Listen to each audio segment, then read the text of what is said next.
Hey, everyone. What's up? Not much. What's up with you? Thank you for asking me. Not much. And not our audience. I appreciate that you asked me. And, hey, so this month, our patrons voted for us to play some games from Kris Lorischild. And I wasn't familiar with Kris by name. And then I looked at Kris's games, and we came across the infamous Are Jeff Bezos, a billionaire simulator. Which we kind of have to play. Now, I admit, I only kind of... Hold on, I haven't even started reading it. Why is it the metamorphosis? Why is this Franz Kafka? You wake up this morning from unsettling dreams. You find yourself changed in your bed into a monstrous vermin. You are Jeff Bezos. Jeff Bezos' employees are now your employees. His money is now your money. Nothing you say or do will convince anyone that you are not Jeff Bezos, even his closest friends and family. What will you do? Pee. Like go to the bathroom, scream and sob with terror over this unnatural event, spend all his fucking money. Pee. You want to pee first? Yeah. Okay, cool. You go to the bathroom. It takes you about 9 minutes to do all of your business. You flush the toilet because any game with a bathroom that does not allow you to flush the toilet is not a real game. In that 9 minutes, you, Jeff Bezos, make $540,000. That is more than 9 times an American's average annual salary and 20 times the median salary of an Amazon employee. Jesus Christ. Yeah, that's kind of horrifying, isn't it? Right. Okay. Pee again. You may be inhabiting the body of a 54-year-old, but that doesn't mean that you need to pee again that quickly. I don't remember what year this game came out in. But I guess we can work back from it because one of the few facts I know about Jeff Bezos is that he's a CEO, entrepreneur, and born in 1964. So that probably puts this in 2018? I can't math. Because 64 plus 4 is 68, and then plus 50 is... yeah, that'd be 2018. Yeah, sure would. I can't math. Wait, Bezos is only 54? Yeah, I was surprised too. I guess all the Botox injections in the world can't help you when you hit the tanning booth that much. Ugh. Anyway, now that you've done your business, it's time to spend Jeff Bezos' money. Do I have to spend it? Can't I, invest it or hoard it or... No. You cannot invest it, keep it, or earn more of it. You can only spend it. But that's a really inefficient way to use wealth. Sure. It's also true that no billionaire just sits on a giant pile of cash. Most of Bezos' wealth is abstracted into stocks, investments, and so forth.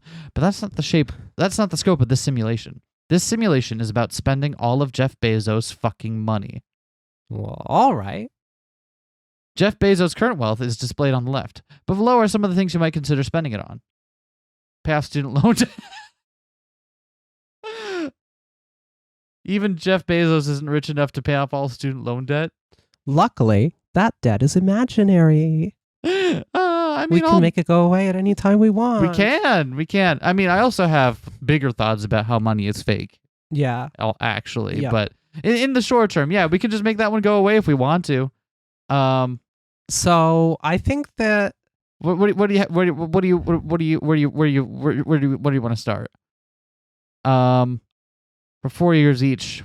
Are we giving them a living wage of that much? I don't know.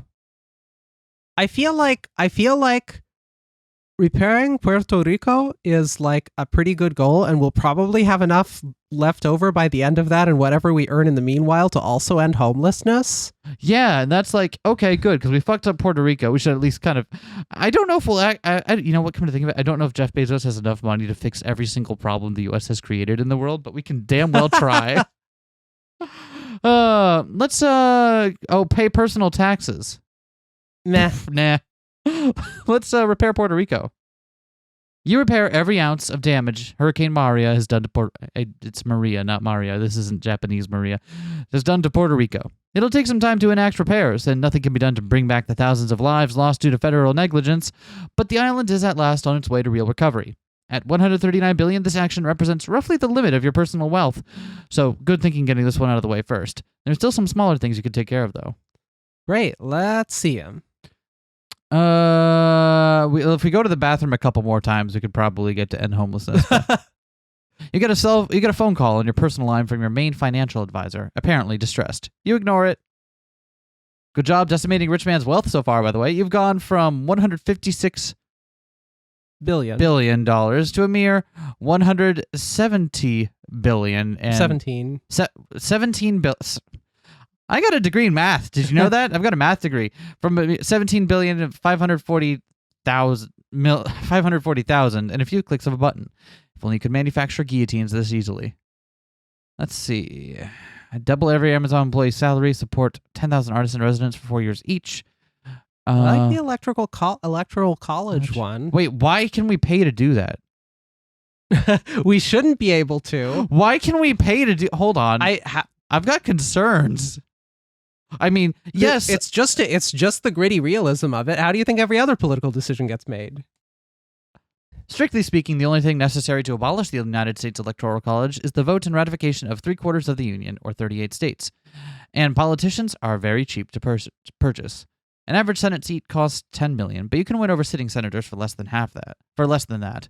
The House is a trickier proposition thanks to sheer numbers, but all you really need to do is make the whole thing work is convince Republicans that abolishing a slavery-era system and transitioning to a popular vote for major elections would totally own the libs. Sorry, not sorry, Hamilton. Fox News goes unexpectedly off-air, citing existential difficulties. Time names you its Person of the Year. You decline that fair-weather bullshit. Fund NASA. Oh, we could have funded NASA. We didn't have the resources. As much as I would love to fund NASA, I also feel like NASA is probably the most superfluous of not all of it. Actually, you know what? No, I take that back. NASA has other things that are not like just let's find ways to go onto other rocks real quick. Yeah, I disagree on the idea that there's anything superfluous. No. Science research. You're absolutely right. I rescind my previous statement. I was thinking too narrowly. I apologize for that. A certain other billionaire has mentally locked me into thinking of space exploration as one even studying space as exactly one particular thing that I do feel is a waste of money. It's double every Amazon employee's salary. You double the median Amazon worker's salary from poverty level $28,000 really to $56,000 a year, which is much closer to the U.S. average. Your employees are able to lead lives with slightly more dignity. While you're at it, you implement progressive policies, getting rid of timed bathroom breaks and those hilariously anti-union videos you've been forcing your employees to watch. The cost of this to you is so negligible that I'm not even going to model it. Cool. What next? The squatter in the White House goes on an unhinged Twitter rant, branding you a communist, Democrat, fascist with small genitals who is ruining the economy. He calls for your execution. Remember those days? I do too. Do you hear something? A loud crack fills the room as finally your frantic family members and several bodyguards manage to break down the door to your bedroom. A few of your burlier relatives pin you down and take away your laptop. Please, Uncle Bezos, begs a doe-eyed child who's probably not actually your nibbling, crumbly, gibbly tears falling down their cheeks as you are tied to a chair. You've left us with a mere $820,540,000. Mother says we will be ever so destitute if you do not cease your wretched spending. Do Jeff Bezos' extended family speak like Dickens characters? They do here. What do you say to the child? I feel like showing a child's Twitter is not a reasonable or moral choice, so we have to sit them down and explain. Yeah, exactly. Twitter for other reasons. That's just, you don't make your kids go through that amount of psychic damage. With your arms tied behind your back, you are left gesturing with your head, asking the sniffling, snot-nosed cherub to take a seat on your knee. They do, and while your family and hired strongmen rifle through your belongings, trying to find a way to undo your recent financial transactions, you launch into your best, most heartfelt, age-appropriate lecture on ethics. It is light on theory and heavy on comparisons, but you manage to get across that in a world of such wealth as ours, for a select few to hold on to the vast majority of that wealth, whether they earned it or not, heavy quotes, while others starve, is neglecting our moral duty to one another. The child listens quietly and frowns. Look, you finally say, just watch The Good Place. Well, that sure took a while to reach a pretty basic media recommendation. And unfortunately, in the meantime, you've earned $10,428,660. Maybe it would have been better to Leave the child rearing to social media. Enough of this. Time to spend more of Jeff Bezos' fucking money. You flex your shiny biceps as hard as you can, and the ropes binding you to the chair literally burst into so many shreds of hemp. You stand, using a leg of the chair to beat back several bodyguards and distraught adult heirs. When you see a path to open, you take it, fleeing into the city streets armed only with your bathrobe, a phone, and a small laptop. After escaping onto the subway, you spare a quick glance at your bank balance and find it still too large for your tastes. The Flint water crisis seems pretty high priority. Yeah, I was going to say, like, public libraries are great, not a matter of literal life and death. You know what I mean? Although I'd say that's probably out of these ones my second after the Flint water crisis. Oh, absolutely. Yeah, after all these, yeah, definitely. But let's fix Flint first. You completely renovate the deteriorated water system of Flint, Michigan, freeing its residents from corporate serfdom to Nestle. This sets you back all of $55 million, or less than the cost of a single SpaceX rocket. Literally, this should have happened years ago already. You hole up in a dimly lit cafe where no one will question why Jeff Bezos is here in his bathrobe working on a laptop. To help ensure their silence, you pay the college students of the you pay for the college educations of the three baristas on duty, about $303,000. You also tip well, because labor should be adequately compensated regardless of whether a service worker goes the extra mile for you or not. $200. Let's build 10 new public libraries. Yeah. The cost of a new public library can vary, but $15 million gets you a relatively fancy one. So obviously $150 million gets you 10 fancy ones. Any remainder ought to go towards maintaining the libraries, since you built them and all. Books are good. A barista with a lip ring and an Imperator Furiosa tattoo brings you a second coffee. They tell you that what you're doing now doesn't make up for the years you, Jeff Bezos, have spent exploiting your workers and destroying rival businesses. You agree wholeheartedly, since it's not like they'll believe you if you explain that you're just a rando stuck in Jeff Bezos' gross plastinated body. Let's 10 animal rescues. Let's do that. For $5 million a year each. These aren't your run-of-the-mill animal shelters. These are full-featured rescues focused on providing for abused former circus animals and exotic pets. You know those videos testing whether tigers will sit in boxes and get high off catnip? That's the kind of rescue you're funding. Let the good times roll. Sirens outside. You've learned from the TV that there's a warrant out for your arrest for suspicion of fraud, which under the circumstances seems hilarious. Your barista allies shutter the blinds to the already darkened coffee shop. They decide to switch off the news and put on anime instead.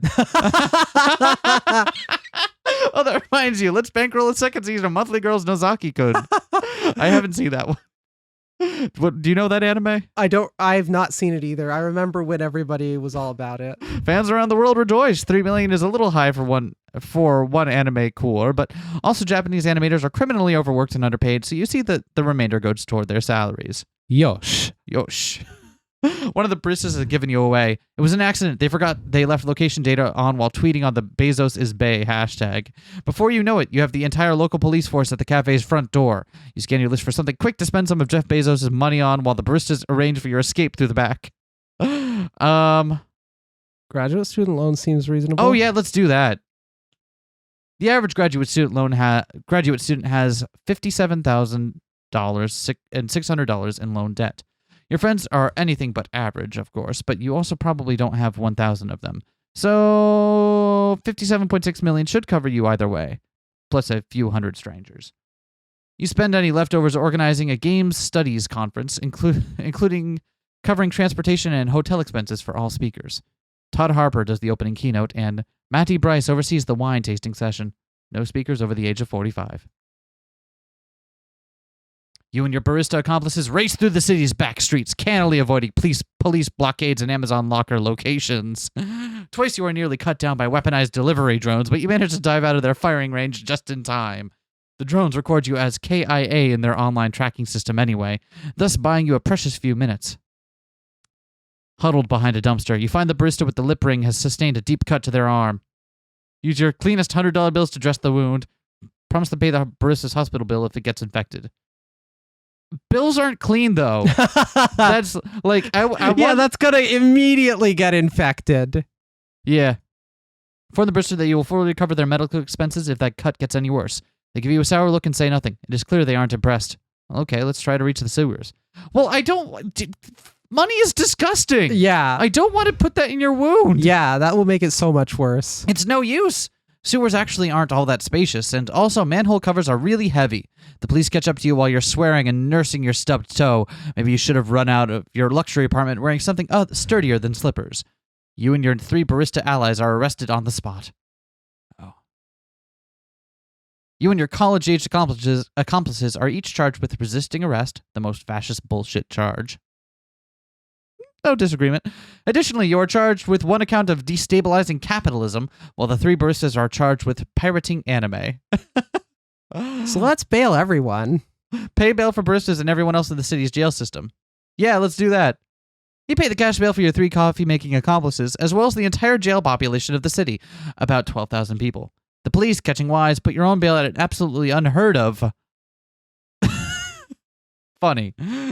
$138,065,460. There's no way anyone would pay that. Pay the bail. Well, apparently one person would pay bail like that, and that person is you, Jeff Bezos. There's a bit more paperwork involved and, of course, a lot of waiting, but at the end of it, you are free. You walk down the front steps of the jail, brushing dirt from your bathrobe, bombarded left and right by cameras and journalists of every stripe. A car waits for you. Not your own. It's Elon Musk's personal Tesla, and he's very cross with you right now. Don't get in it. car. It's a death trap. It's a death trap. It'll catch fire and the doors won't open. You ride in silence for several miles. So, Elon says at last, his eyes straight ahead, voice even, that was a hell of a bender you went on today, my friend. Were you expecting something to happen once you spent all of Jeff Bezos' money? Maybe you fucked it up by blowing everything you had left on your own well-being rather than someone else. Or maybe you were always doomed to remain in a gross middle-aged man's body no matter what you did. Yeah, you say absently with Jeff Bezos' vocal cords. Don't worry, Elon assures you. He sounds kind, empathetic.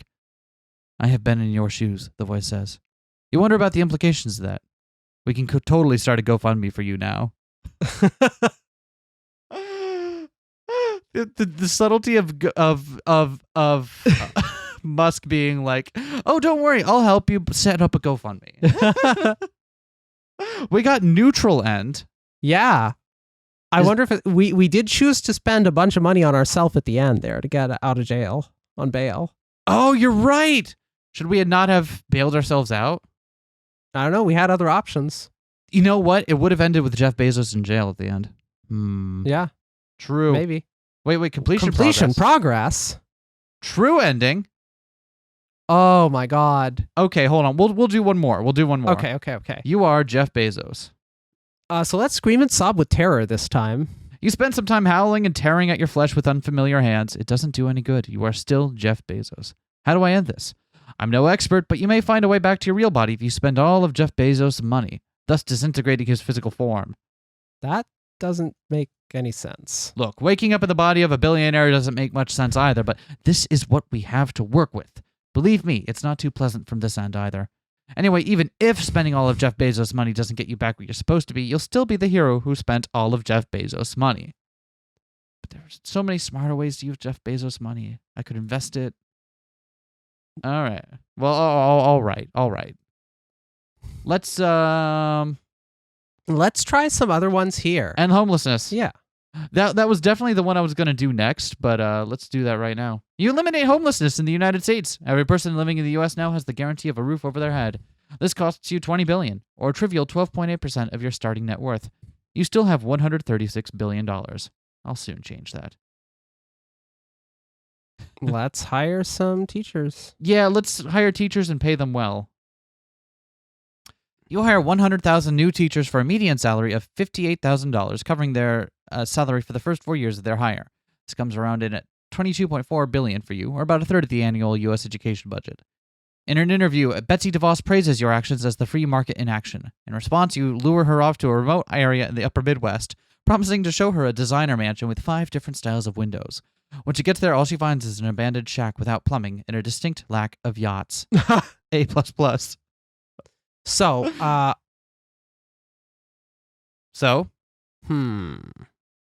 let's I don't like the pay for the border wall and then not build it one because it involves paying for the border wall. So let's just not right, because the people who still wind up with that money, right? Yeah. Yeah. You can just choose to not build it and not pay for it as well. Twitter's lighting up with liberals praising your good deeds with the hashtag Bezos is Bay. Leftists still hate you. As they should. As they should.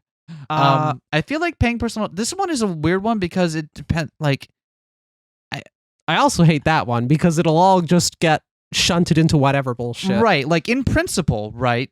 But it'll get shunted towards better bullshit than just us paying for the having- wall. Right. Like, inevitably, the government is still going to pay for shitty stuff sometimes. But there's also the possibility that some of this actually goes to improving people's lives in some measure. So let's do that one and then NASA. Yeah. Here's what we get. Here's where we get into the dicey business of what personal worth is and how that translates into taxable income. Answer, it usually doesn't, because rich people are master frauds and charlatans who exploit loopholes in tax code to avoid paying their fair share. Jeff Bezos is worth $156 billion. You're using the top tax bracket of 37% and paying out $57.72 billion of that. You'd pay 99%, but then this would be a very short simulator. Hooray for simple math. Mark Zuckerberg unfriends you. An architect of the Iraq War is penning an op-ed in a newspaper that you do not control, explaining why your actions are consistent with neoliberalism and there is no cause for alarm. Peter Thiel knocks tentatively at your door, asking if there isn't something you'd like to maybe get a coffee and talk about. You ignore him. That's what else? What else? And let's NASA. Good job decimating a rich man's wealth so far. Oh, we haven't decimated. We've, like, thirded it. Yeah.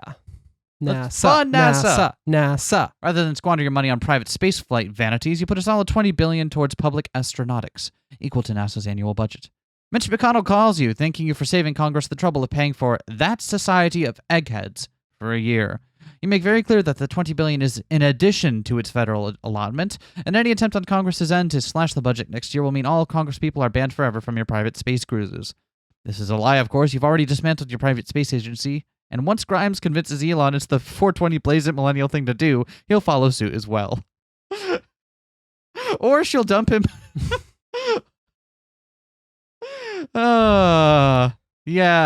Yeah, how things have changed, huh? Yep. Boldly going forward because we can't find reverse.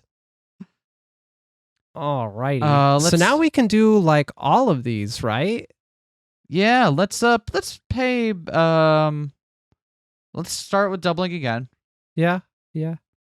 Let's Let's yeet the Electoral College. yeet the Electoral College. Let's support... Let's do the artists, yeah. Oh, wait, hold on. Bill and Melinda Gates sent a kind yet concerned greeting card asking if perhaps you would like a little advice on how to spend money on poors, but in a moderate way. You burn it. Let's support some artists. Woo! You spend $2 billion funding 10,000 artists in residence at various museums, universities, and conservatories around the country. Each artist receives a $50,000 a year for up to 4 years, allowing them to pursue creative endeavors unfettered by the oppressive shackles of capitalism. Your lawyers beg you to force the artists to wear a Sponsored by Amazon badge on their shirts for every day of their residencies. It's the least the artists can do, they argue, in exchange for your generosity. You fire these lawyers and use their retainer fees to fund a few more artists. Nice. Finally, assassins have shown up. Double the assassin's fee. $500 million to counter-assassinate some people is probably budgeting a little high. Assassinations are cheaper than you'd think. You spend the leftover funds pushing through progressive gun control legislation. You know what's even cheaper to buy than assassins? Politicians. If only some rich person with a good moral compass would buy out Congress. Hey, wait. A loud crack fills the room. Oh, right. Yep. Let's show on Twitter. What happens if you show them Twitter? You'd love to show the child Twitter on your own, but tied up as you are, you're left with pointing toward the nearest unattended phone with your big toe. You give your young relative a list of accounts to follow. Within 30 minutes, they are an expert on both the Communist Manifesto and pro wrestling. Yep. Yeah, that sounds about right. My work here is done. Back to spending Jeff Bezos money. You flex your shiny biceps as hard as you can. The ropes binding you to the chair literally burst into so many shreds of hemp. All right, we're on the subway now. All right. I feel like we still got to do Flint. Yeah. Flint has to happen. We're holding up in the cafe, right? Yep, cool. Pay off the student loan. I feel like these ones were like going to be the same. Yeah. Let's say... What if we finance 100 indie games? Job creation. Yeah. Let's be real. There are two kinds of independent games. The ones made by former AAA devs, which often run into the millions and usually require outside investment, and stuff like this built in Twine. So postulating that you can find 100 indie games for $1 million each is some wild-ass math. But let's say that you fund 10 of those bigger games by industry veterans and use the rest to support 200 small indies. Or maybe you don't fund any Kickstarter games and instead donate every last cent to your favorite avant-garde glitch girl. Whatever you want, babe. It's yours. Jeff Bezos' money. Take that, Indiepocalypse. Awesome. So okay. Let's no one on Mythbusters seems happy that it existed in retrospect. So I think let's animal rescues. We're getting our escape public libraries. Books are good. Let's use the bills just to see if that is a better answer. You literally throw money at the problem and tape together 10 printer fresh $100 bills. Oh, you didn't tell me that. Okay, well, printer fresh $100 bills end to end, using them as a makeshift bandage to around the barista's wound. The grimace is not a great way to dress a cut, but it's probably better than nothing. And they appreciate the fact that you're trying, at least. Take a break for the sewers. Oh, well, right. Bail for everyone. Yep, for everyone. Let's demand to see our lawyer. Because you are white and wealthy, the law works differently for you. You are granted a phone call to your lawyer. Unfortunately, you don't know the number to Jeff Bezos' lawyer or even who they are. You recall talking to some lawyers, but you're pretty sure you fired those. You realize that if you're going to do anything with this one phone call, it should be something to try to get rid of as much of your remaining wealth as possible. What do you spend Jeff Bezos' money on? Let's donate the rest towards rebuilding Puerto Rico. Sounds good. Donate everything you have left toward rebuilding Puerto Rico. The sum is significant and goes some ways towards the island's recovery. It won't fix everything, but it helps. And you can be sure that the funds won't go to waste. After finishing your phone call, you return quietly to your cell. If #Bezos'sBay is still trending on Twitter, you're sure someone is raising money for your legal fees right now, but you absolutely refuse to use it. There's nothing more that you can do for now. Wait. You wait. There's little else to do. You sit and contemplate your admittedly brief existence as Jeff Bezos. The unimaginable wealth you struggled to spend, the problems that lay outside even your ability to fix. Was it really worth anything at all to rid the world of one man's billions? Was this really the best you could do? With this thought in head, you lie down in your hard jail bunk and slowly drift off to sleep. When you wake up this morning from unsettling dreams, you find yourself changing your bed to a monstrous vermin. You are Elon Musk. True end. Oh, no. Damn. No. I'm glad we went back for true end. Me too. Oh, that's so good. That's so good. Oh, I'm glad we finally got to play this. Me too. This is exactly as... Let's read the credits report. All right. Any disclaimer, work of fiction, all that stuff. Not to be treated as a serious resource for money, numbers, or financial advice if you are indeed Jeff Bezos. Let's be honest, this game is mostly just a thought experiment. A lot of the numbers here are totally fake, based on cursory internet searches, and should be taken with a large grade of salt. Fair enough. How's our completion progress? Okay, so there's a bad ending, and there are 3 secret endings. I have no idea how to get those. Yeah, me neither. Well, all the more reason for y'all to go play this game yourself. Find the secrets. See what I did there? The call to action? I'm getting better at that. Let's see what else they've got. All right, we picked another one. And this one is called Displacer Beast.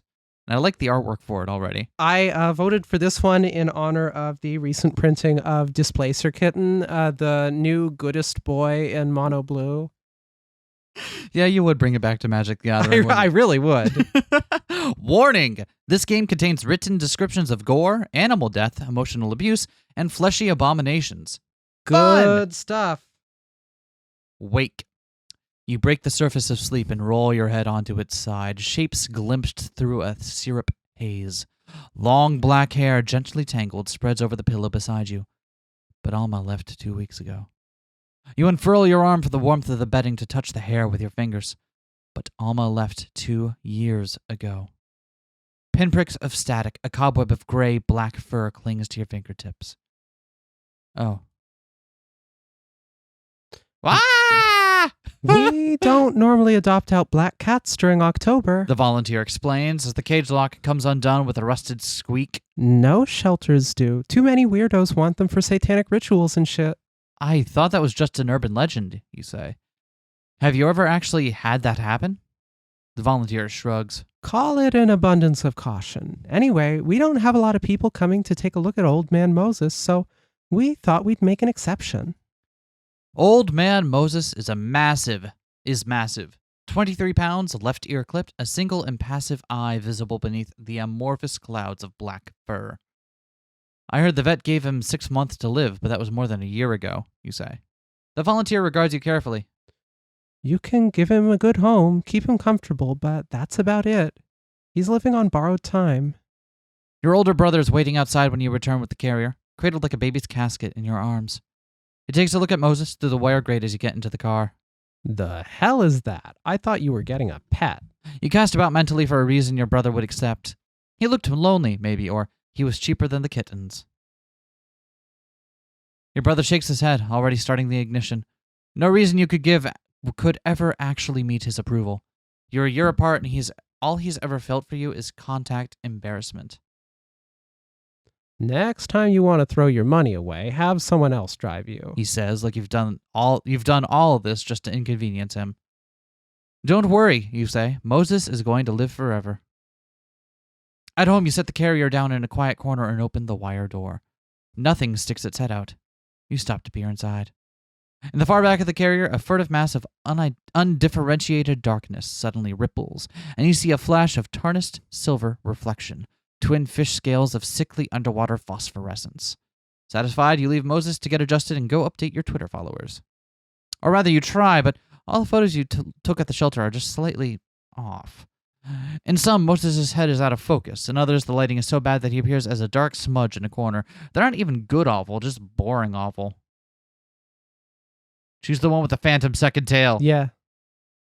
Everyone meet Old Man Moses, you tweet with the photo. You don't have the energy to add emojis.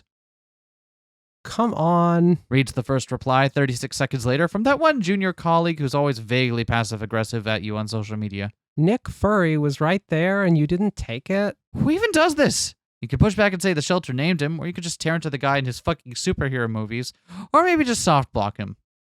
He's a colleague, though, right? If we have to work with him, let's just soft block him. You go to your junior colleague's profile, note in passing that his bio contains a few more acronyms than it had previously, and hit the cog button. You block him. You unblock him. It does nothing really, except you forced him to unfollow you, which he doesn't even notice because he's still able to tweet at you like normal. Shut off phone. By the time I didn't realize that worked. That's clever. By the time you've switched off your phone, the migraine is oozing through the tissues of your face like runny egg whites, seeping from the crease in your forehead down through your left sinuses. You sigh and press your arm over your eyes. You're useless to the world until this thing passes. Moses will just have to wait. Nap time! Thoughts unmooring. They leave ripples in the air around your breath, shuddering to gradual, crystalline stillness. But you think as you slip beneath the surface, as the atmospheres are compound on your skull. You could swear that you saw your new one-eyed cat blink back at you with two eyes in the dark. 8,000 years ago, on a North African farmstead, a low, slunk shape stretched ripples across the dry grass. The humans in this area, not knowing any better, keep weasels as mousers. In that black tar night etched away by the glow of a torch, that's probably what the farmland thinks this new creature is. Farmhand.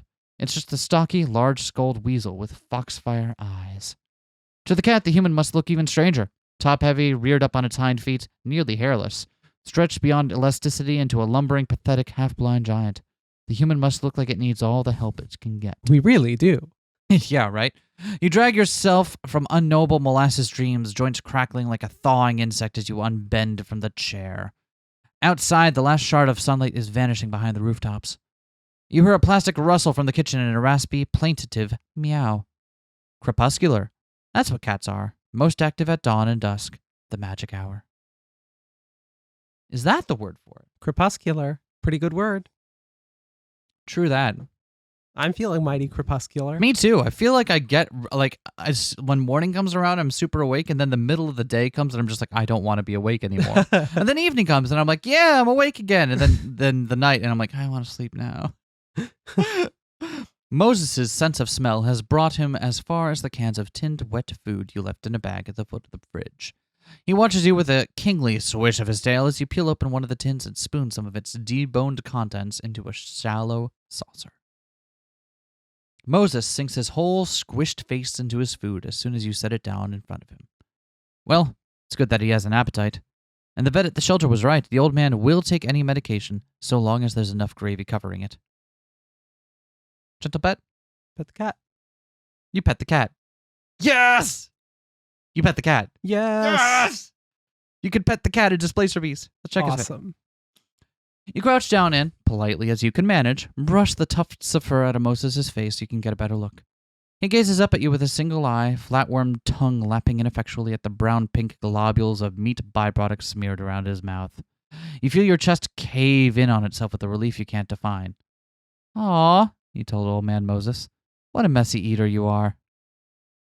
While Moses absorbs the rest of his dinner through his beard, go set up scratching posts, a litter tray, a step stool near the foot of the bed. You make your apartment into a home for two again, like it hasn't been since Alma left. Look at you. Your inner voice always sounds like your older brother. Someone could almost mistake you for a functioning adult. It was all a lie anyway, the thing with Alma. A misunderstanding. You thought you were in a relationship and she, you don't know what she thought. That's just the thing, isn't it? That's what your therapist said. What you know of a person is just an incomplete reverse-engineered algorithm of them running on a virtual machine inside your head. Solipsistic nonsense. Alma had said right before she tried to get you to kill yourself. It was 2 years ago. I'm over it. You can tell yourself that anyway. Some scars are slow to heal. Moses takes naturally to his new home, understands how to navigate the ledges and step stools intuitively. He has trouble cleaning himself, but he's very tolerant of being groomed. There are a few strange things, for lack of a better term. Sometimes you hear Moses wandering the apartment while he's fast asleep on top of you. Other times you feel him brush against your leg and look down to find nothing there.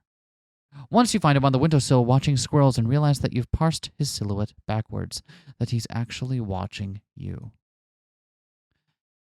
And then, of course, there are the nightmares. You thought you were braced for it, but the dreams are like splinters digging under your skin. Moses running away to join another family. Moses refusing to eat. Moses cringing from your touch. Alma is never there by name or voice, but you can feel her in the icy indifference behind Moses' spider-eyed gaze. More than once you've surged awake in a panic, held down only by Moses' liquid weight on your chest. When it happens, you touch his fur. Static numbness bubbles against your skin as you stroke a hand down his side. Moses' purrs are too faint to be heard, though sometimes you think you can feel them, a weak vibration through your ribs. There's a new hum now, and it doesn't sound like purring. It sounds like the absence of noise, the whine of a television set toned to an auxiliary channel. You would not think it was coming from your cat at all, except you feel it in your teeth whenever you stroke him with both hands. Oh well, you think as you drift back under. It's not really that weird, all things considered. You dream of other heartbeats, other rooms, 100,000 scents and movements, and the faint chittering of creatures too small for weak simian senses to perceive. You stretch across infinites, your uncountable legs and whiskers crackling with static. Oh, that's infinities. My bad. You wake again. The weight is absent from your chest, and Moses is nowhere to be seen. You stir your lungs. A fetid raw meat smell crawls into your nostrils. You look down at your chest. There are streaks of bright blood across your bedspread. A twisted mass of fragile bones, mangled feathers, rubbery purple entrails laid out venerably on your stomach. A gift. Except that Moses has no way of getting outside, and you doubt he could kill anything with those teeth of his anyway. You bundle up the bird and shove it, bedspread and all, to the very bottom of your kitchen trash can. Wash your hands up to the elbows, and then brace yourself at the edge of the sink, nausea clutching at your throat. Let's check the closet first. The closet's inner dimensions are the same as what you remember. Rows of clothes belonging to a person you no longer are. 2 of your ex's shirts still hanging uncollected at the end of a rack. You find Moses' preferred corner, the warren he's made atop your luggage with dust bunnies and a wool sweatshirt. But no Moses. Let's check under the bed. You check under your bed, but it's not that kind of story, so there's nothing there. You check all the doors leading from the apartment. There are only 2, and both are shut fast. Same with the windows, the bathroom vent, the plastered-over hole where the unit seater used to be. Unless Moses has learned to somehow reset locks behind him, there's no way he could have gotten outside. A perfect locked room. Explain that with humans and your tricks, huh? It's simple. We simply let the cat out and then took his place inside. Oh, let's call for our cat. Moses! You entreat the cramped, cluttered apartment and the cold, blank walls, the empty litter box. Come on out, old-timer. There's nothing. And then, cold electricity shudders up your left arm, your skin puckering with goose flesh. Static burbles in your inner ear. A human infant wails from within the walls. You don't know what to do. You call the shelter. The volunteer says, I'm sorry. Oh, hold on. I'm sorry. I'm just not finding the name in our records. You call the shelter. The volunteer says, I've worked here for years. We've never had a cat called Old Man Moses. You call the shelter. The volunteer says, Anyway, we wouldn't adopt out a black cat in October. Oh, right, you erupt, frustration reaching its peak, because it's too dangerous for the cats. Show me one news article where Satanists actually... No, I'm sorry. You don't understand, says the volunteer. It's not because it's too dangerous for the cat. It's too dangerous for the people. You hang up. The crying is still coming from the walls. The sound doesn't seem to be coming from any one place. It caroms through the apartment, sounding anguished and lost. I don't want to have to ask for help. What if Moses is stuck? What if he's in pain? What if he gets in an infection? I should be able to fix this on my own. Please, you say as the call connects. I wouldn't call you if it wasn't important. You've kept your distance for more than 2 years. No texts, no Facebook likes, not a casual word exchanged at a party. Even now your stomach twists just trying to speak to her. I don't know, says Alma, voice made from surgical steel. You say nothing for ages, and all of a sudden, this. I have your shirts. You try grasping at anything. Please, you're the only one who knows about this stuff. You're not even sure what this is, and that's exactly why you need Alma.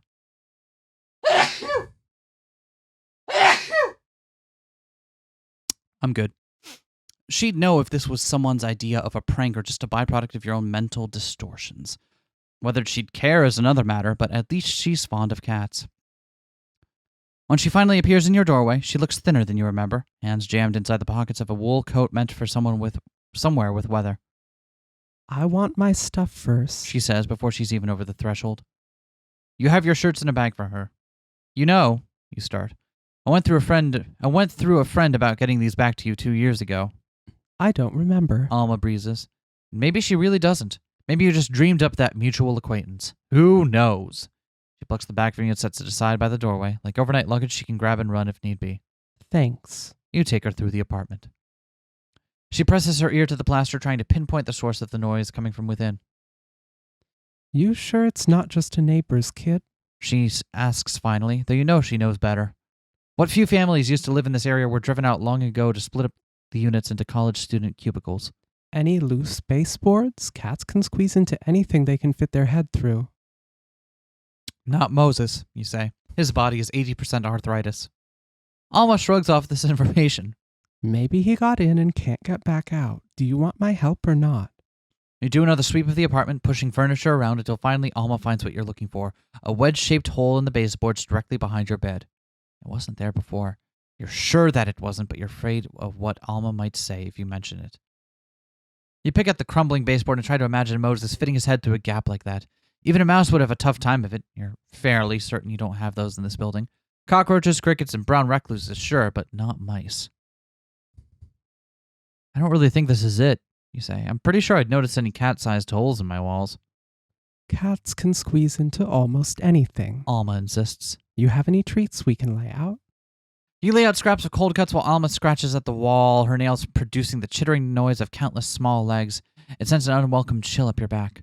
The sound of your cat's bawling continues to bounce around the room, first overhead, then right next to your ear, and then away again like a trapped bird.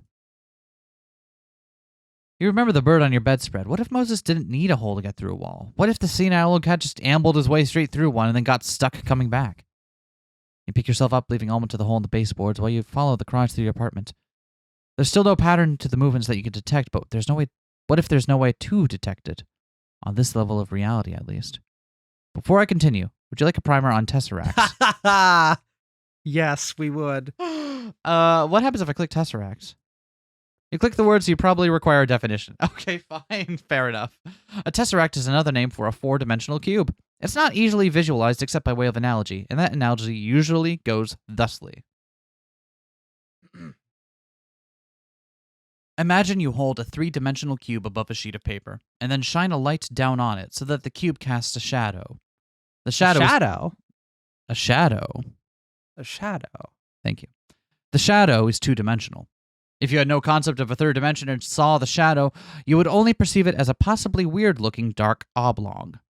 Say there is a small bug walking around the surface of the cube. If it is large enough to cast a shadow, but only visible when it is walking along certain planes of the cube, otherwise it can seem to vanish from one side and reappear at another, with no evidence, in 2-dimensional space anyway, of how it moved. Now say that the bug is walking along a 4-dimensional cube. To a 3-dimensional perspective, your room, or the surface of a planet, it doesn't appear to move in a straight line. It is walking along axes we can't perceive, intersecting with our physical world in different points of time and space. Of course, 4 dimensions isn't really all that many, as tesseracts go. Black cats operate on way more than that. Eyes closed, you extend your hands, palms out, feeling the wall part like a current as you slip your arms inside. Ammonia fills your nose. Your fingers pass through moldering wood beams and ancient writing with the resistance of gelatin. You close on warm fur, the pronounced ridges of a spine, the cool velvet skin of triangular ears. Got you, you tell Moses softly, eyes still brightly shut, as you start pulling him out of the wall. Behind you, Alma gasps. You turn, Moses cradled like a squalling infant in your arms. A cold draft of neutrinos brushes your elbows, the seam in the wall starts to mend. I found him, you say simply, as Alma's jaw clicks shut and her eyes turn to ice. He was in the wall, you add with rising urgency. Alma's face is shutting down in stages, turning into a hardened mask of itself. You saw me pull him out. Out of what appeared to be solid drywall. Alma doesn't blink. I don't know what you're talking about. But you saw it, you say. Alma shakes her head in sad, world-weary disappointment. You know that look. It's her wellness check look. The veneer of concern over smug self-satisfaction. I can't do this anymore, she says. I came over because you said you needed my help, not because I wanted to play therapist again. Your mouth opens, but the rest of your body, the body that remembers the hospital, the 5 days with the barcode, stops the words from coming out. Instead, you find yourself saying, "You're right. I must have imagined it." It's good for you to admit it, Alma says, with something that could be mistaken for kindness. Alma doesn't linger after that. As far as she's concerned, you've done nothing but waste her time. She always knew you were delusional. After she leaves, Moses paws at your face with cotton swab toes. You sigh. You curl up with Moses in bed, petting plaster dust and cobwebs from his fur. He settles on your chest just as he had this morning before everything got strange. Don't freak me out like that, okay? You say. I don't want to ask someone for help again. It had hurt only a little the first time you broke up. Because you were still friends, the best of friends, linked minds, co-writers, soulmates. This break was only temporary. It hadn't even hurt much when she started hanging out with someone else, except that she lied about it. She would make out with someone in front of you at a party and then the next day tell you that you were drunk and seeing things, losing it, turning into a crazy ex. Later, when you were out of the hospital, she admitted that, yes, she had done it all on purpose. The lying, the winding you up, that had hurt. You'd felt it in your chest, the groan and pop of your heart as it snapped in half like a chunk of ice. I used to think we fit together perfectly, you say to Moses, running slow fingers through his fur. Now it's like I never understood her at all. You drift off again. You don't mean to, but Moses is heavy and warm on your chest, and his soundless purring seeps into your bones and all the places that have never fully healed. He stretches out, spreads his interminable flocculent? Yeah. Great word, limbs over your entire body, embracing you with reassuring totality. Across the wounded galaxies we intersect.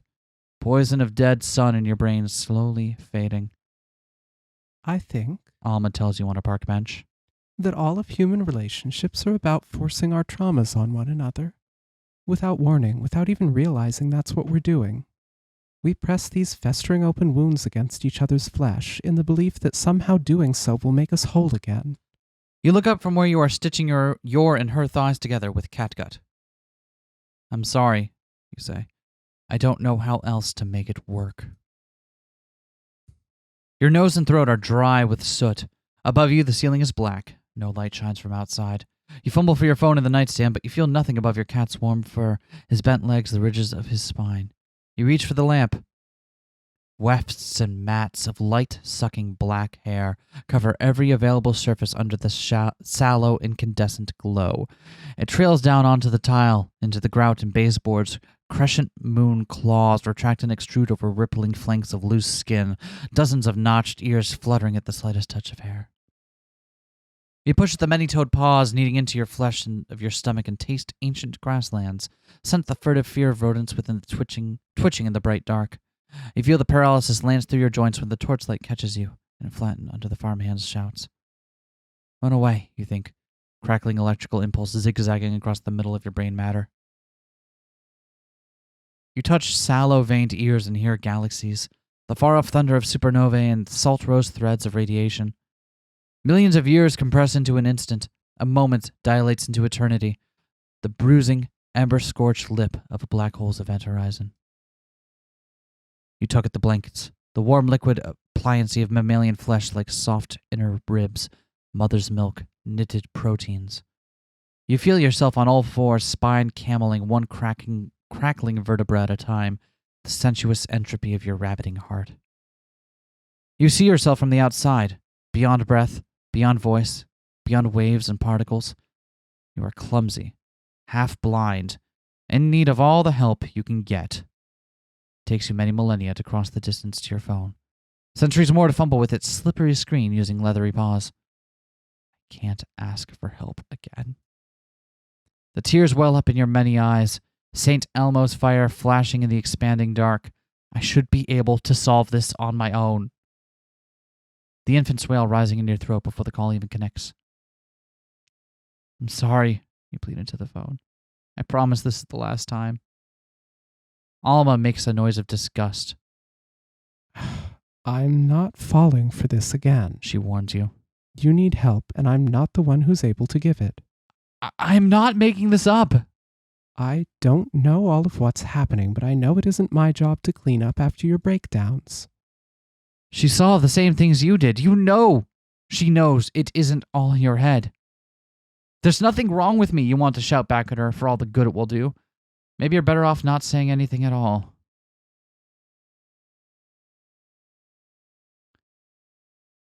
Why won't you go away? Alma continues when you stay silent. The sophomore at the party, you know that was all to get you to take a hint, right?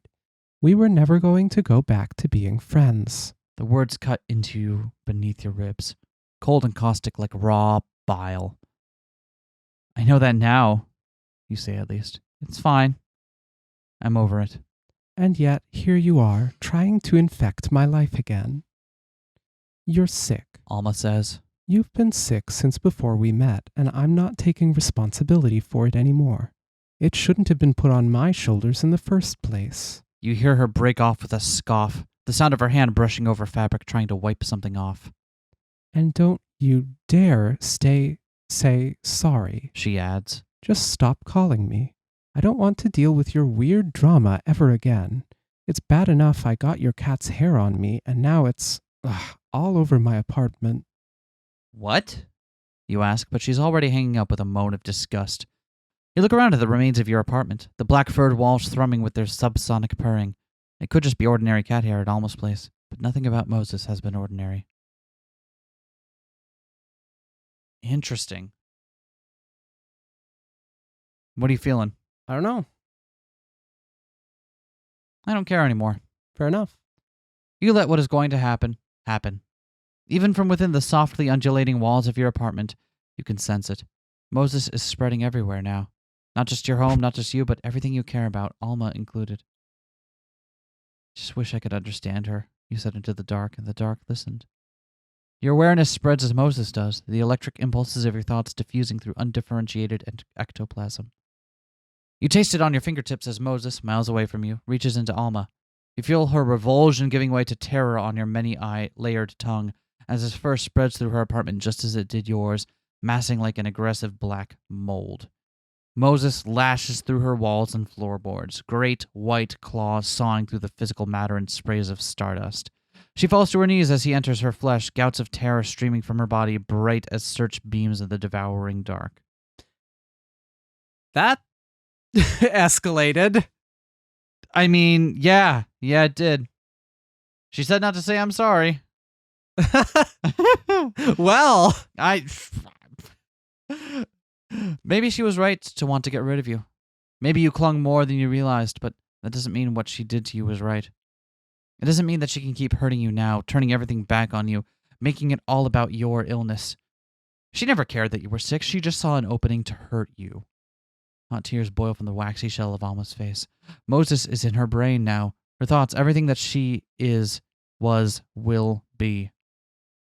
It laps at your awareness, unbidden, enters into you as inexorably as you entered into Moses. The memories of your relationship from her eyes. The frustration she felt at you. The fear. And finally, the contempt. How could you? Screamed the remnants of her. You reply, because you can't not. The knowledge is there in her mind as much as it is in yours, whatever Moses actually is. I just wanted to know if you ever cared about me at all. The answer, like yours, comes instantly, but by the time it reaches you, it's no longer remarkable. It's not profound. It moves the world not at all. The moment you know it, you have always known it. A philosopher once said, for small creatures such as we, the vastness is bearable only through love. He was wrong. Humans are spoiled for perspective. You are each so vast, but within one another you are only ever motes of dust.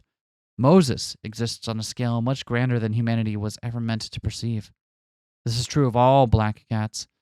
In the face of such vastness, humans and their agonies amount to a crackle of static. And now Moses and you are the same. You are the cat that walks by itself, and all places are alike to you. Well, shit. What? Huh. There was a lot put into that. like at a certain point, I'm like, oh, it's a cute story about a. Oh no, I get the feeling this story isn't about cats at all. I'm there. You know what? I'm thinking they might be using this newfangled subtext thing that I've been hearing so much about. Wow, I liked that a lot, though. Yeah, that was really good. We're gonna play one more. Realistic Teen Witch Simulator. Woo! What's the description? It's the Oh, it's text the same at the thing. beginning, Okay. I think. It is Sunday, December 21st, 2003. The time is 10:16 p.m. According to the prophecies, a TV weather report, the winter solstice will occur at exactly 11:04 p.m. This will be your first celestial event since you decided to convert to Wicca 7 months ago. You are 14. You need to prepare. Let's consult the checklist. Let's consult that checklist.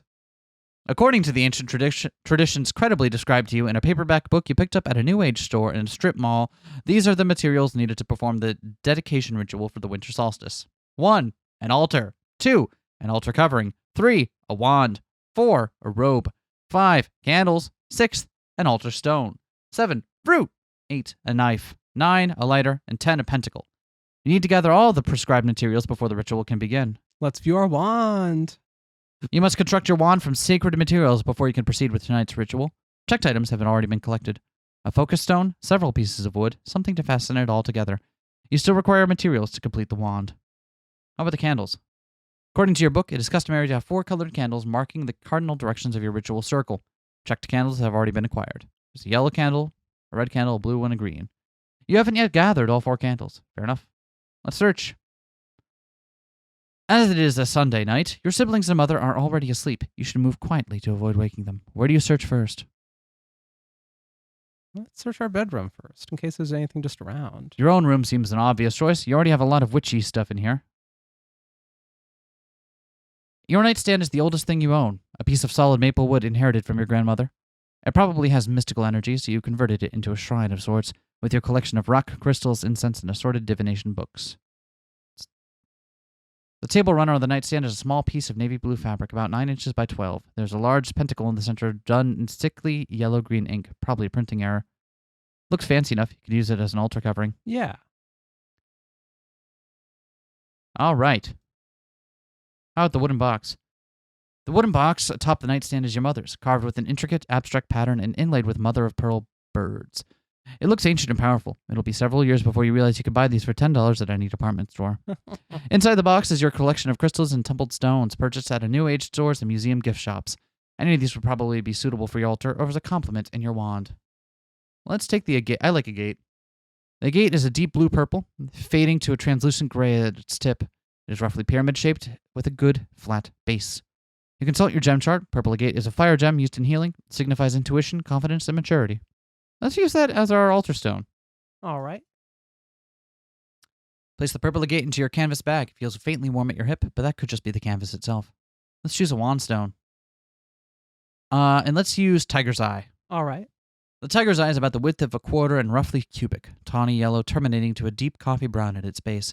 Its color shifts as you turn it in your palm.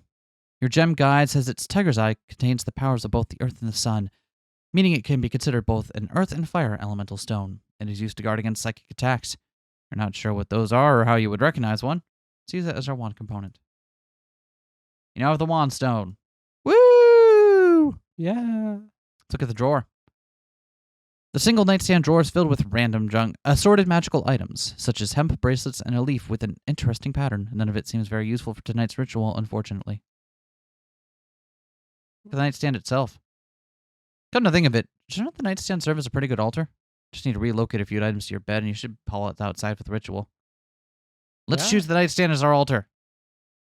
You clear the nightstand surface and relocate any books stored on its bottom shelf. It is now ready to move. Let's check our closet. Minding the stuck reading is hard today. Yeah. I don't know what it is about me today. I feel like I'm stumbling so much. We woke up at like 5 a.m. Yeah, that's true. So it's probably that. That's probably that. Yeah, but I wake up at 5 a.m. because that's the dawn hour, and I am crepuscular. Crepuscular, thank you. Minding the stuck casters, which tend to grind and wake up the whole neighborhood, you slowly slide open your closet door. Your wardrobe is modest, mainly black t-shirts and bootcut jeans. It'll take you another decade or so to work up the nerve to wear skirts. Just gonna call me out like that, huh? All right, that's fine. That's fine. In the far corner is a massive cloak your mom had hand-sewed for you as a past Renaissance fair. Take the cloak. The cloak is made from a sweltering vinyl material absolutely not suited for clothing. It feels like the stuff they made tents out of. However, it's navy blue and has sparkles, so you like it. It's too large to fold up into your canvas bag, so you lay it out on your bed to change into once preparations are complete. You have acquired the robe. Check our dresser. The dresser is massive, painted white, and bearing the scuffs of multiple moves. You don't like it, but it's yours. The bottom drawers are mainly filled with old t-shirts, while others contain folded up underthings and socks. Nothing you can use here. How about the desk? Your desk occupies an entire wall of your bedroom, a scratched and warm former workbench you must have taken from your older brother at some point. It contains your massive CRT monitor and a lilac pre-built PC tower, holding many fanfics. Excellent. Resting atop the PC tower is your pentacle necklace, glowing softly under the blue case lights. Let's grab that pentacle. You take the necklace. The pentacle, a small steel thing with a common stone set in the center, hung from a plain black cord. You purchased it in a fit of bravery at a Renaissance fair earlier this year. You place it around your neck. You have acquired the pentacle necklace. All right. Let's review our checklist. How much have we got? We have got a lot so far. Yeah. We're going to want to... let's check the hallway. Slip quietly into the main hallway. Your mother and siblings are all sleeping in their respective rooms. The hallway bookcase is actually part of your sister's bedroom set, but it didn't fit in her room. It's beautiful, dark cherry wood and contains a full set of Encarta encyclopedias. Unfortunately, there's nothing you need to look up right now. Do you know you can get those on disc nowadays? Wow. And they come with these mini games. I know we played it once on the channel, but the Encarta maze game is actually really dope. Oh, yeah. I love that so much. How come no one has made an auto-generated thing for random Wikipedia trivia? Oh, but in like the Encarta maze style? That'd be great. And like just make it so it pulls random trivia from like the top like like 100,000 pages of Wikipedia or something. Look in the linen cupboard. The linen cupboard is full of sheets. If you didn't already acquire a robe, one of these might do, but probably the robe is better. Above the linen cupboard is another storage cupboard where your mom stores other things she can't bear to part with, like wicker Easter baskets and unused photo frames. While carefully moving aside a dish made of carnival glass, you discover a blue votive candle that would be perfect to mark the western position of your ritual circle. Take the blue votive candle and tuck it gently into your canvas bag. You feel the ocean on your fingertips, but that could just be dust. Out of the bathroom. The bathroom is right next to your bedroom and shared with your 3 siblings. It is always a mess. You make sure to close the door completely before switching on the light. You check your appearance in the mirror and immediately regret it. You don't like how you look. No one likes how they look when they're 14. Look at the medicine cabinet. There's nothing out of the ordinary in the medicine cabinet. Razors, cuticle scissors, tweezers, dust. Your siblings and you have learned to keep anything more personal than a stick of deodorant in a sock drawer. You flush the toilet quietly.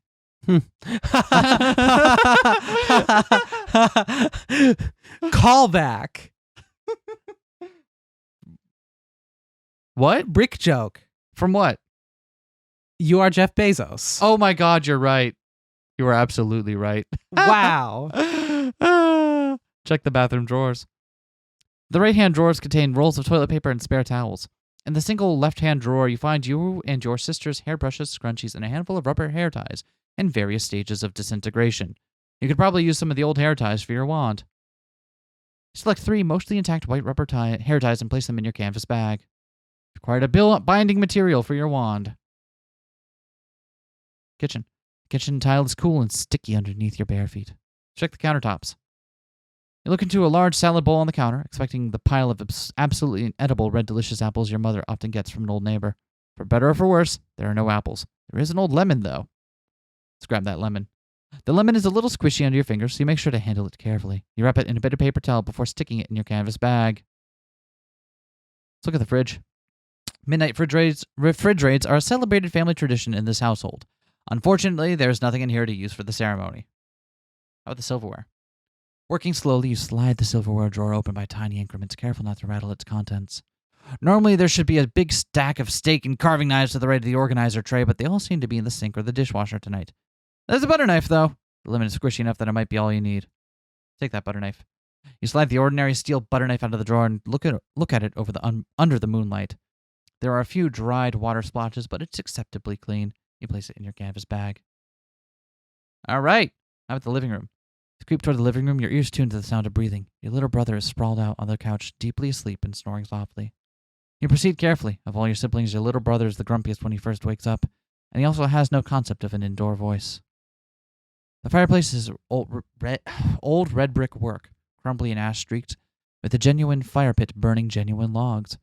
It is possibly your mother's favorite part of the house and why she bought the place. Your mom enjoys decorating the mantle for every season, but especially during the holidays. Right now there's a full ceramic nativity scene framed with a pair of tapered red candles. Below them hang the 5 carefully embroidered stockings for you, your mother, and your 3 siblings. Take the lighter. The lighter is the long-necked utility variety, dusky maroon and grubby with fireplace soot. It feels light, but there should be enough fuel to get you through the ritual. Switching the safety on, you stash the lighter into your canvas bag. You've acquired the lighter. Take the red candle. Strictly speaking, these candles aren't meant to be used, much less for pagan ceremonies, but you'll only be borrowing it for a little while. You stash it in its brass holder into your canvas bag. How about the woodpile? Come to think of it, you're not really sure where all this chopped wood comes from. Your desert-dwelling father, probably. He'd be a natural lumberjack if he wasn't so certain about being a prophet. Sometimes your mother keeps twigs and newspaper for kindling, but there's nothing here that would be suitable for your wand. Apart from the iconic fire poker itself, you're not actually sure what the proper names for any of these tools are. There's a brush, a long-handled dustpan, and some terrifying pincher things you don't want to touch. The whole thing is pretty unstable, and there's nothing here you can use for your ritual, so you leave it alone. All right, fair enough. Most times of the year, every living room surface is stacked high with clutter, but your mother always insists on tidying up for the holidays. On the end table now is a framed cross stitch, a ceramic statue of Santa Claus praying over the baby Jesus. Oh no! And oh no! Lucky for you, a decorative green candle, perfect for marking the northern position of your ritual circle. Candles are for using, right? And you won't be burning it very long anyway. You tuck the candle, complete with its crystal candle holder, into your canvas bag. Christmas trees are pagan, right? So in a way, you're being appropriately pious by stopping to admire the tree for a moment. Every year, your mother weaves what seems like several miles of multicolored lights around every branch, creating a luminous, enchanted fire hazard. Unfortunately, there's nothing on the tree you can use. The branches are too soft for your wand, and anyway, there isn't a single one that doesn't have some bauble hanging off of it. The tall wooden TV stand is indeed a mystical-seeming object, but there's nothing here that you need. I will not turn on the TV. I almost got baited into turning on the TV. It was off, right? Turn off the TV, it said? Oh, did it say turn off? Yeah. I thought it said turn on. Oh, well, whatever. We can't go back, so. Time is short. Where do you search? Put on some good sneakers and slip out to the garage. It is crowded to bursting with everything from old toys to plywood scraps. You can barely get around in it without stubbing a toe or encountering a nail. Moving quietly in here might be tricky. Hidden third in an unstable tower of cardboard boxes, you find one labeled camping. You get a hunch and carefully extricate it from the stack. A minute later, after dropping the box right on your toes and fighting back a scream behind your teeth, you take a look inside. Loose tent poles, spools of fishing tackle, bug spray, and a citronella candle. It's not really suitable for a pagan ceremony, but you uncap the lid anyway and take a look. The wax smells like floor polish, but it's bright and lemony yellow, appropriate to represent the eastern direction on your ritual circle. You snap the lid back over the citronella candle and stash it in your canvas bag. It's bulky. It feels like you have a roll of duct tape at your hip, but it'll do the job, probably. Your father doesn't actually live here, and never has. He lives out in a desert communicating with God and periodically threatening to disown you. Your mom lets him keep his things here because God prevents him from getting a place with adequate storage, or something. It's all either electric screwdrivers or rusted over saw blades and not of any use to you. Thanks for the bad memories, Dad. Do you want to sneak a look at our Christmas presents? Maybe. Just because you're pagan doesn't mean you don't still want Christmas presents. Anyway, if your mom didn't want you peeking, she wouldn't have left at the ladder right below where she hid them in the rafters. Take a quick look with the aid of a halogen lamp. Gray dusted over plastic packaging stares back at you. Contents indistinct, but unremarkable. Cheap, generic branded. A reflection of your family's reduced circumstances since your father left. Why did you even look? You just feel rotten inside, and you're no closer to being ready for the solstice. How about the backyard? You slip through the cool-tiled kitchen to the glass sliding door leading out to the back porch, opening as slowly and soundlessly as you can manage. The family backyard is small and honestly not terribly well maintained. To one side is an old growth of deciduous trees, still heavy with yellowing leaves. To the far is your mother's garden. How about the tree? You're not sure what species the tree is. It's not fruit-bearing. Because it's right up against the cement fence with your neighbor's backyard, it doesn't even offer much shade in the summer. A pretty rude tree, if you're going to be honest. Still, you're a Wiccan now, so you should probably acknowledge it. Yeah, honor it. You have no idea what you're doing. Your book doesn't exactly describe the proper way to greet a tree, or even if you're supposed to greet it. Surely the ancient druids were up to their ears in trees and couldn't stop to say hello to each and every one, but you feel like doing something.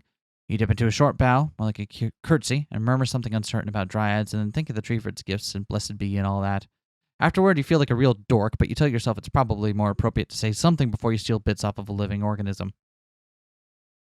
Having made a hopefully appropriate introduction, you wander closer to the tree to see whether some suitably sized twigs have fallen recently. You pick up a couple, but you need more if you want to make a wand from it. You reach up to the lowest hanging bough, which you can barely touch by standing on your toes. You feel along its branches until you find a handful of firm, relatively naked ones right out of the right width and break them off as politely as you can. Thank you. You have acquired the wood for your wand. How about the garden? You wander toward your mother's fruit and vegetable garden. It is a modest patch of hard, dark earth with a handful of withered tomato vines tied to the posts. Probably if you were doing this ritual in another season, but winter, there might be something here that you can use. As it is, it just looks a bit sad.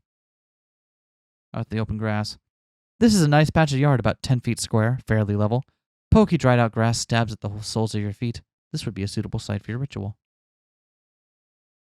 All right, let's check our checklist. Cool. Let's craft the wand. You arrange the twigs together in a bundle, snapping off any tiny remaining side branches and leaves, and use the hair ties to bind them together. This done, you take the tiger's eye and carefully wedge it between the prongs created by the ends of the twigs. Use another hair tie to help hold it in place. You have obtained the wand! You stow it respectfully in your canvas bag with your other materials. You've gathered all the materials. It is time to celebrate the winter solstice. You return to your room and lift the nightstand, now altar, into your arms, marveling at how heavy it is, even absent its drawer and books. Edges dig into your fingers as you slowly and carefully carry it out into the backyard. When you reach the patch of open grass, you ease the altar down and wiggle its position until you find a suitably level spot, and it is facing approximately north-ish. This done, you head back to your room one final time to don your heavy but sparkly cloak and to gather your canvas bag of materials. You slip through the hallway once more, ceremonial cloak making a decidedly unstealthy sound as you creep past the living room where your brother sleeps into the kitchen. You steal a glance at the clock above the microwave. It is just turning 11 p.m. The solstice occurs in another 4 minutes. You pass through the kitchen into the backyard where your altar stands ready. You empty the canvas bag's contents into its surface and begin to organize them. You unfold the cloth table runner and lay it out over the surface of the altar, much as it was back in your room with its pentacle pointing upright, north. Under the moonlight, its greenish misprinted star seems to shimmer an appropriately mystical white. Onto your altar, you set out the rest of your tools. The knife sits to the left of the pentacle, while the sacrificial lemon sits off to the right. Your purple agate-focused stone you place at the very center of the altar, under which you place your newly crafted wand with its tiger's eye stone. Your book recommends drawing the circle in chalk or salt, but you know your mom would probably not be too happy to find a big salty mess in her yard. You settle for drawing a circle in your mind's eye as you walk its length clockwise from the east, arranging the candles at the cardinal-ish directions. Light the candles. Taking the utility lighter in hand, you return to the eastern position of your circle. You struggle with the igniter for a few moments before remembering you left the safety on. After you succeed in getting a spark, you crouch down in the grass to light the citronella candle. As the fire blackens the wick and catches, the wax releases a burst of sickly sweet artificial chemical smell. There's an invocation in your book recommends here, but you're worried about how your voice will carry, so you speak it in your mind instead, concentrating on the growing flame. I consecrate this candle in the honor of the sylphs, elementals of air. Light the next candle. Straightening your knees with a faint pop, which won't worry you for another decade or so, you walk to the southern position and repeat the lighting for the red tapered candle, ensuring its brass holder is properly level. I consecrate this candle in honor of the salamanders, elementals of fire. You repeat the movement at the western position of the circle. The flame, reacting to the dust on the wick, sputters and stretches up in a wriggling tail, dissipating into black smoke. You imagine that you hear the ocean. I consecrate this candle in the honor of the undines, elementals of water. Wow, this candle seems kind of gay and appropriate for a true hero. Finally, you move to the northern position. As you ignite the lighter, its glow... I can't read today. Its glow illuminates the edge of your mother's vegetable As patch. you what? Huh? As you what? As you ignite the igniter... Thank you. You're welcome. Its glow illuminates the edge of your mother's vegetable patch, presently unvegetabled. I consecrate this candle in honor of the gnomes, elementals of earth. Return to the altar. You've been gnomed. Why? You return to the altar and review your preparations. Everything seems in order. It is probably 11:04 p.m., December 21st, 2003. You are ready. Begin the ceremony. You flip open your well-thumbed how-to guide of Celtic magic to the page you marked with a sample invocation to perform at the winter solstice. Holding the page up to the light of the moon and an ample city light pollution, you raise your wand with your right hand and begin to read it in the tiniest, quietest voice your intense nerves will allow. Welcome, spirits, to this longest night. Blessed is the Sun King gone to Emania. He emerges anew from the cauldron of rebirth. With him we ring in the coming of the new day. You frown at the page. You needed a cauldron and a bell for this invocation, apparently. It wasn't listed in the materials list. This is what you get for not rehearsing in advance. Feeling eyes on you, maybe the old tree swaying gently behind you, or a neighborhood cat, you hope it's not a light, sleeping sibling peeking out a window, you press on. The three-aspect goddess gives birth once more to the dawn child. Tonight I stand before the cauldron of rebirth. You wave your wand vaguely in your cauldronless altar, trying to manifest one through your spiritual will, knowing I too must one day pass through its depths and be born anew. I give tribute to the three-aspect goddess.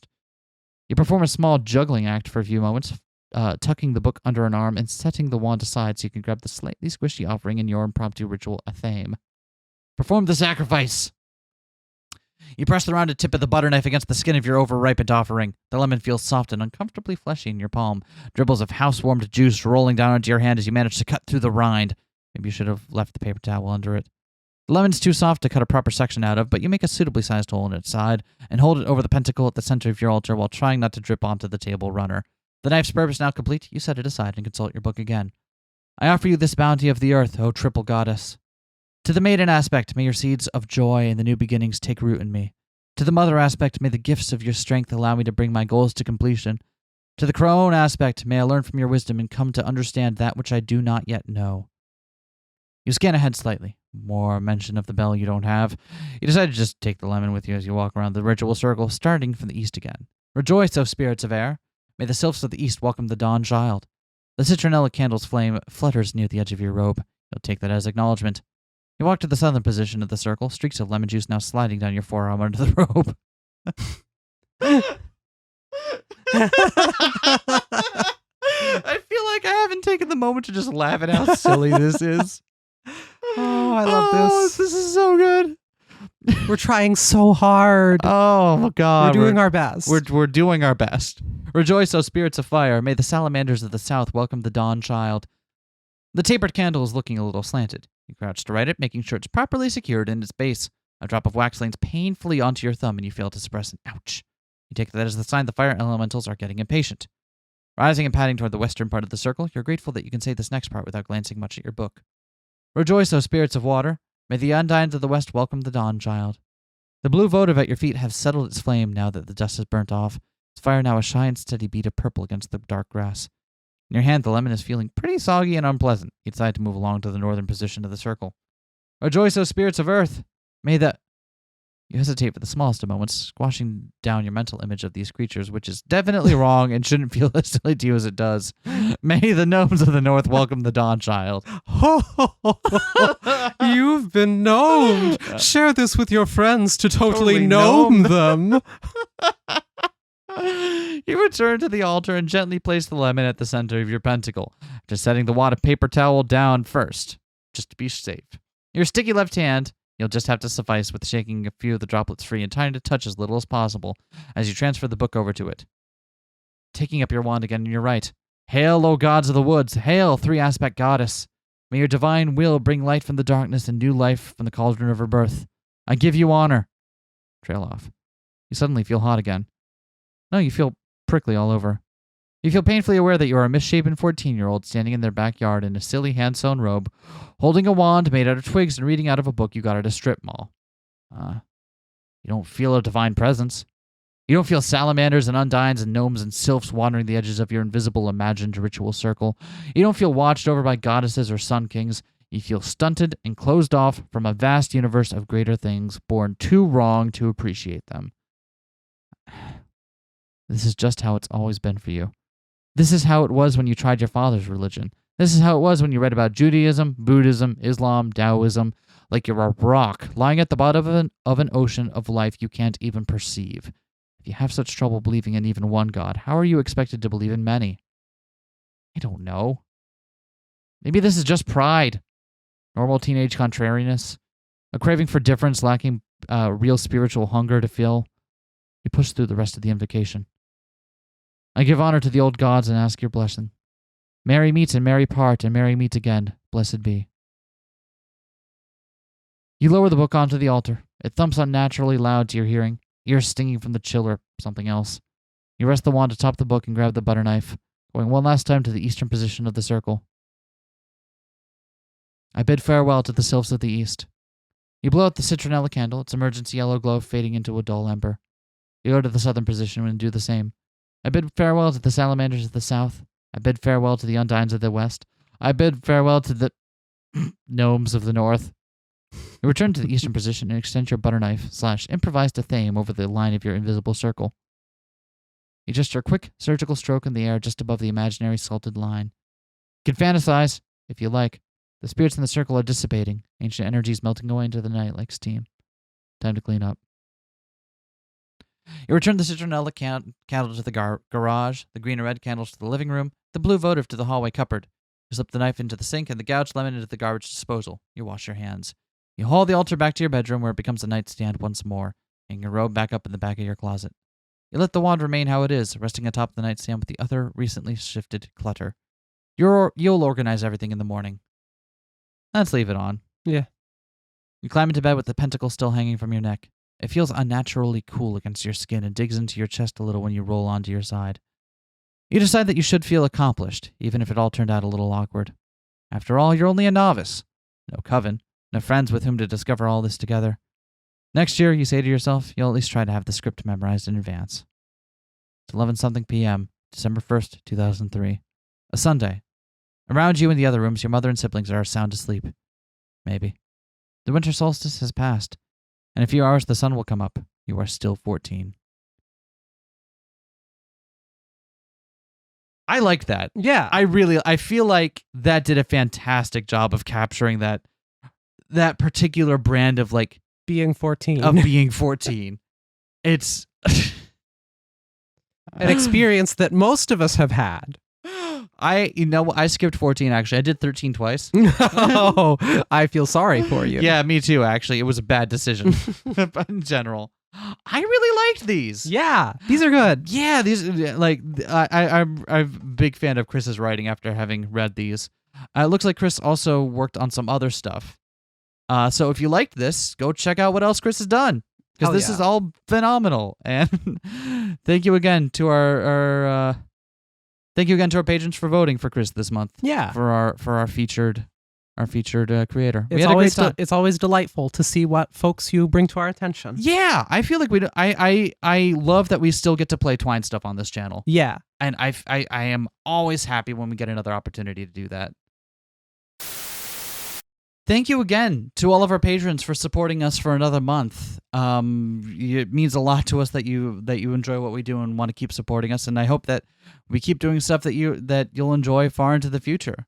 We'd love to give a super special shout out to the patrons that are I'm Jacked In tier, including Alice, Alyssa Clarkson, Chaplin, Mercury, Mosca Blanca, Reyna, Snow Flurry, The Fighting Doll, and Wheelbaron. If you want to, you can support us at patreon.com/8pr. What you get for that is you get to vote on the indie creator an indie creator for us to play games from each month. That their patrons are who voted for us to play Kris Lorischild for this month's featured creator. So if there's someone you'd like us to play games from, that's one way you can go about it. You also get access to a bunch of Patreon exclusive episodes. You get to watch the Patreon Potpourri a month before it becomes available on the main channel, which is our monthly variety show. And you also get to watch our completely Patreon exclusive Let's Play of the original Ace Attorney trilogy, which we do as a thank you to the people who support us. And all of the money, this isn't for our survival or anything. All of the money we get from this goes back into making the channel bigger and better, like paying for games and equipment and stuff. So, like all of it is just going to make more of this happen. So thank you again, and we'll see you. Well, I was just going to say we'll see you again in a month, but there's another episode coming out on Wednesday. There's going to be a lot of episodes between. Fuck it, outro.